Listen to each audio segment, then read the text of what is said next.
नमस्कार. श्री गुरुदेव दत्त. श्री स्वामी समर्थ. स्नेल टॉक्स मराठीमध्ये तुमचं मनापासून स्वागत आहे. दिगंबरा दिगंबरा श्रीपाद वल्लभ दिगंबरा. आज आपण पाहणार आहोत श्री दत्तात्रेयांनी पृथ्वीला गुरु का बरं मानलं असावं.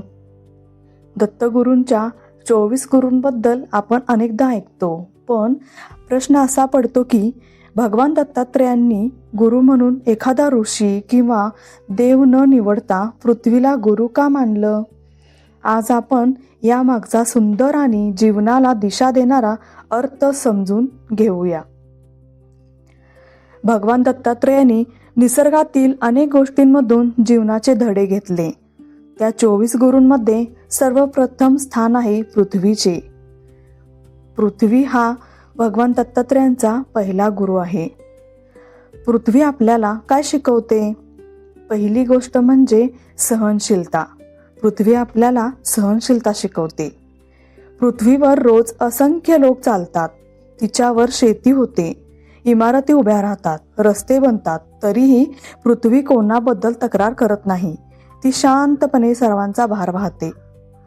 दुसरी गोष्ट म्हणजे सेवाभाव. पृथ्वी कोणताही भेदभाव करत नाही. श्रीमंत असो किंवा गरीब, लहान असो किंवा मोठा, ती सर्वांना सारखाच आधार देते. हा निस्वार्थ सेवेचा महान धडा आहे. तिसरी गोष्ट म्हणजे कर्तव्यनिष्ठा. ऋतू बदलतात, पाऊस पडतो, उन्हाळा येतो, पण पृथ्वी आपलं कार्य थांबवत नाही. परिस्थिती कशीही असली तरी आपलं कर्तव्य प्रामाणिकपणे करत राहायचं, हा संदेश पृथ्वी देते. आता विचार करा, आपल्या जीवनात एखाद्याने काही कठोर शब्द बोलले, एखादं संकट आलं किंवा अपेक्षाप्रमाणे यश मिळालं नाही तर आपण लगेच खचून जातो. पण पृथ्वी आपल्याला सांगते, धीर ठेवा, स्थिर राहा आणि आपला चांगुलपणा सोडू नका. म्हणूनच भगवान दत्तात्रेयांनी पृथ्वीला आपला पहिला गुरु मानलं. चला आपण आज एक संकल्प करूया. पृथ्वीसारखा संयम, सेवाभाव आणि कर्तव्यनिष्ठा आपल्या जीवनात आणण्याचा प्रयत्न करूया.